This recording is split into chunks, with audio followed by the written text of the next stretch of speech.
বললাম। রব্বুল আলামিন ডাক দিয়ে বলেন, কুল্লু নাফসিম বিমা কাসাবাত রহিনা। প্রত্যেক ব্যক্তি নিজে তার আল্লাহকে নিজেকে বন্ধক রেখেছে, জামানত হিসেবে দিয়েছে। কি হিসেবে দিয়েছে বলেন? জামানত হিসেবে আমরা আল্লাহকে দিয়েছি, কিন্তু আল্লাহকে জামানত দেওয়ার পরে নিজেকে আবার ভুলে গেছি। সব আমার, বাড়ি আমার, গাড়ি আমার, টাকা আমার, পয়সা আমার, সন্তান আমার, স্ত্রী আমার, বাবা আমার, সব আমার, সব আমার, সব আমার।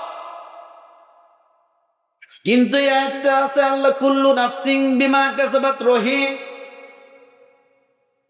বন্ধক দেওয়ার পরও আপনি সব আমার আমার আমার আমার বলতেছেন, কিন্তু আল্লাহ এই আয়াতের সঙ্গে মিল রেখে একটা কথা স্মরণ করে দিলেন, কুল্লু নাফসিন যায়িকাতুল মাউত।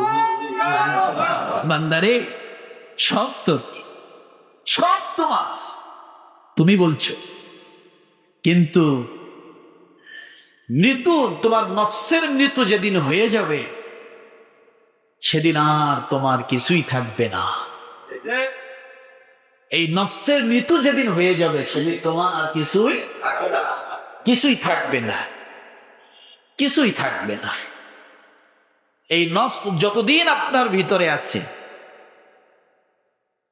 ততদিন পর্যন্ত আপনি জীবিত আছেন।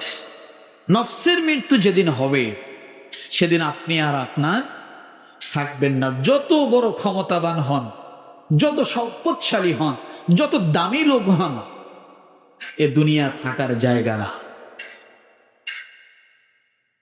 কিন্তু আল্লাহ এই কথা কেন বললেন, কুল্লু নাফসিন বিমা কাসাবাত রহিন? যে তুমি আমার কাছে বন্ধক রেখেছো, তোমার নফসকে, তোমার নিজেকে তুমি বন্ধক রাখছো। এই কথা বলার পরেও আমরা সেই নফসের গোলামি করি, আল্লাহর গোলামি করি না। কার গোলামি করি?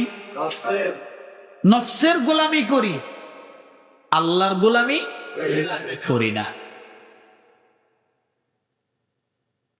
মোটা দাগে নফস হলো 3 প্রকার।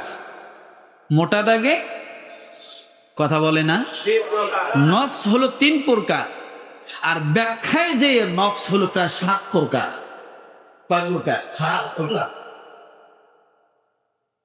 গত জুমা 3টা জিনিসের আলোচনা করছি, রূহ, কল, আরেকটা কি? নফস। আজকে নফসের ব্যাখ্যাটা বলি, দেখেন। যেহেতু কুল্লু নাফসিন বিমা কাসাবাত রহিন, রহিন শব্দের অর্থ হলো কোনো কিছু বন্ধক রাখা। কি রাখা? জামানত রাখা, এর নাম হলো রাহিন। তাহলে নফস কত প্রকার? মোটা দাগে 3 প্রকার, ব্যাখ্যায় যে 7 প্রকার। আপনি নফসের গোলামি করেন, আর আল্লাহ বলছে তুমি আমার গোলামি করো। তুমি তো বন্ধক রাখছো, তুমি তো আমার কাছে বিক্রি হইছো, কিন্তু বিক্রি হওয়ার পরেও তুমি আমার গোলামি করো না, তাহলে তোমার স্থান হবে ওই জাহান্নামে। সূরা মুদ্দাসসিরের শেষে আল্লাহ আযাবের কথাগুলো বলছেন। তাহলে মোটা দাগে যদি 3 প্রকার হয়, দেখেন তো আল্লাহ তাআলা এই নফস শব্দ ব্যবহার করছেন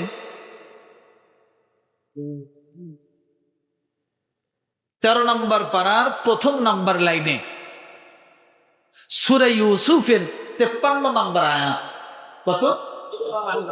সূরা ইউসুফের 53 নম্বর আয়াতে আল্লাহ একটা নফসের কথা বলছে, ওয়ামা উবাররিউ নাফসি ইন্নান নাফসা লাআম্মারাতুম বিসসুই ইল্লা মা রাহিমা রাব্বি ইন্না রাব্বি গফুরুর রহিম।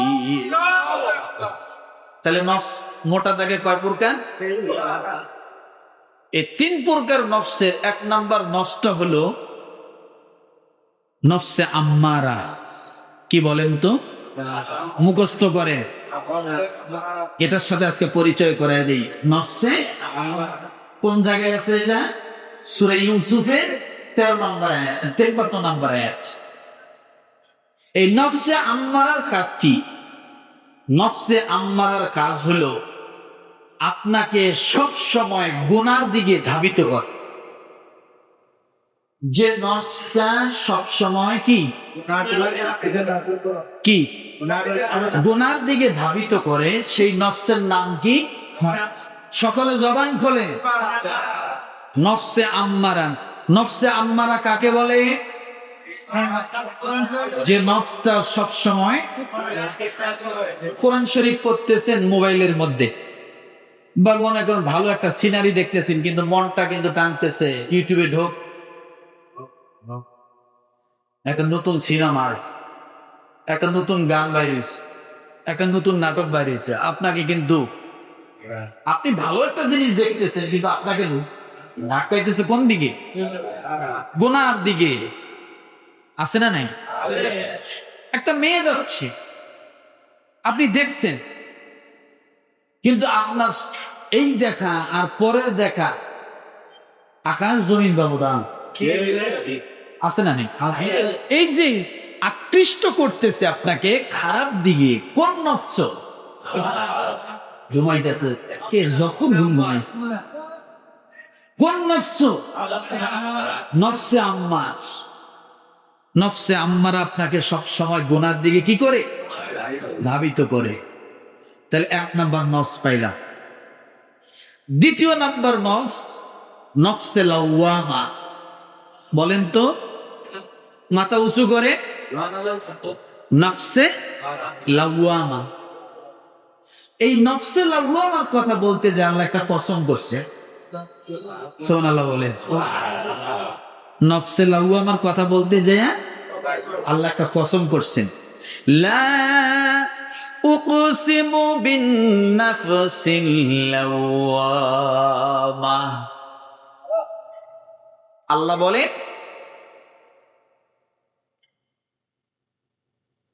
এই নফসে লাওয়ামা, অর্থাৎ এই নফসের কসম, যে নফস তিরস্কার করে, নিজেকে অপরাধী সাব্যস্ত করে না, তাহলে নফসে আম্মারার কাজ জোরে জোরে জোরে জোরে। এবার নফসে লাওয়ামার কাজ কি? আপনি যখন নফসে আম্মারায় উদ্বুদ্ধ হয়ে একটা গুনাহ করে, দেখবেন আপনার অজান্তে আপনার হৃদয়ের মধ্যে আর একটা ঢেউ খেলতেছে যে তুই এটা অপরাধ করলি। একজনের একটা জিনিস চুরি করছেন, চুরি করার সময় আপনার এটা আসে নাই মনে, কিন্তু চুরি করার পরে কোনো না কোনো এক সময় আপনার মনে জাগ্রত হয়েছে, তুই এটা কি করলি? ওর 100 টাকা তুই চুরি করলি, ওর মোবাইলটা চুরি করলি, ওর গাছের আমটা না বলে খেয়ে ফেললি, ওকে একটা থাপড় মারলি, এই গুনার কাজটা তুই করে ফেললি। কখন আসে এটা? হ্যাঁ, পরে। আল্লাহ বলেন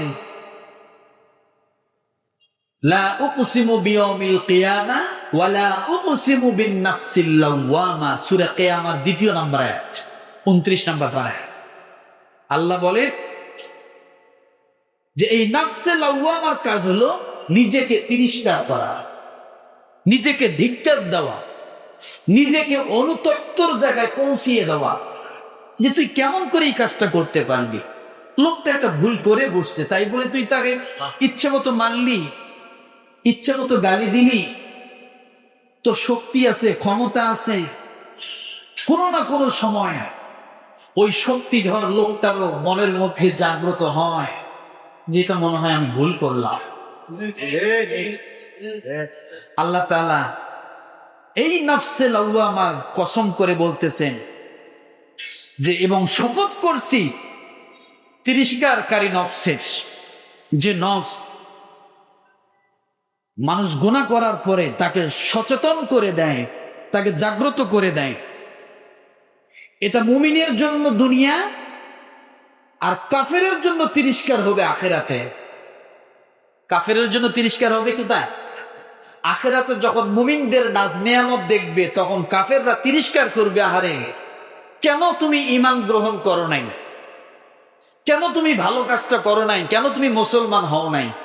কাফেররা সেদিন অনুতপ্ত, অনুশোচনা, নিজেকে তিরস্কার, নিজেকে ধিক্কার দিতে থাকবে কিয়ামতের ময়দানে। আর মুমিনরা নিজেকে ধিক্কার দিবে জান্নাতের মধ্যে যাইয়া। সুবহানাল্লাহ বলেন। বাইরে না ভিতরে? কথা বলে না। কাফেররা ভিতরে না বাইরে? কাফেররা কিয়ামতের ময়দানে নিজেকে তিরস্কার দিবে, আর মুমিনরা নিজেকে ধিক্কার দিবে, তিরস্কার করবে, অনুতপ্ত হবে। কোথায়? জান্নাতের ভিতরে।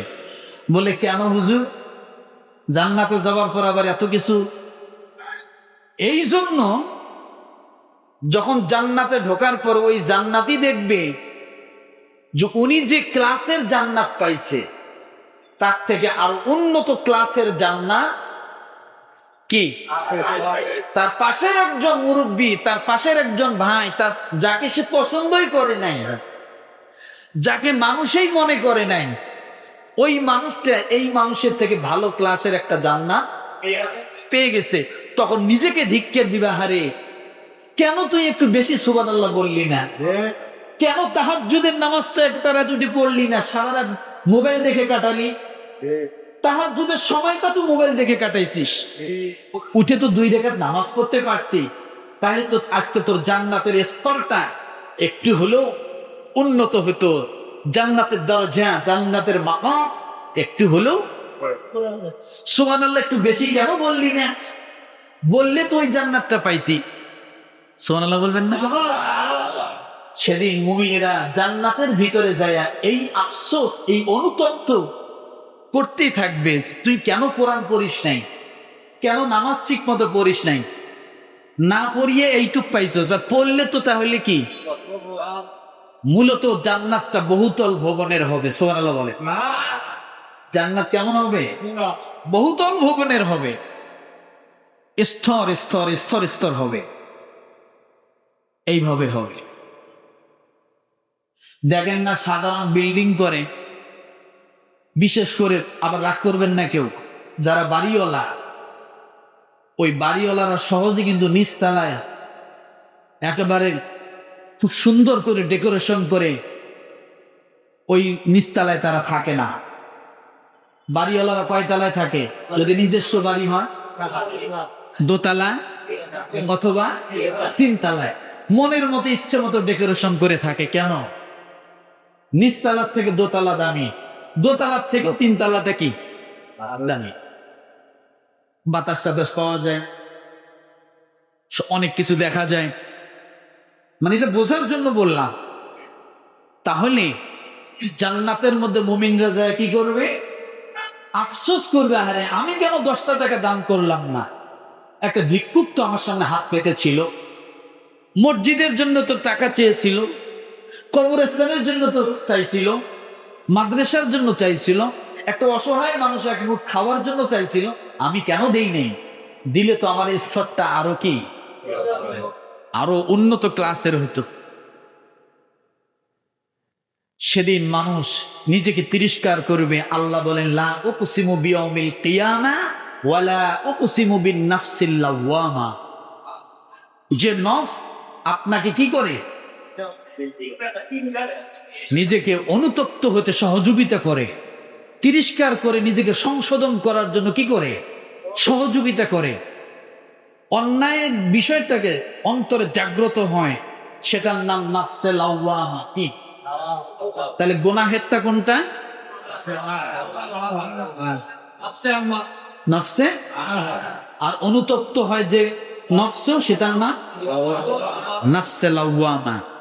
এবার আসেন মোটা দাগে যে বলেছি আমি, 3য় নাম্বার যে নফসটা হলো, আমি প্রায় সময় মাগরিবের নামাজে পড়ি, জুমার নামাজে এই আয়াতটা আমি প্রায় সময় পড়ি, আইয়াতুহান নাফসুল মুতমাইন্নাহ ইরজিই ইলা রাব্বিকি রাদিয়াতাম মারদিয়া ফাদখুলি ফি ইবাদি ওয়াদখুলি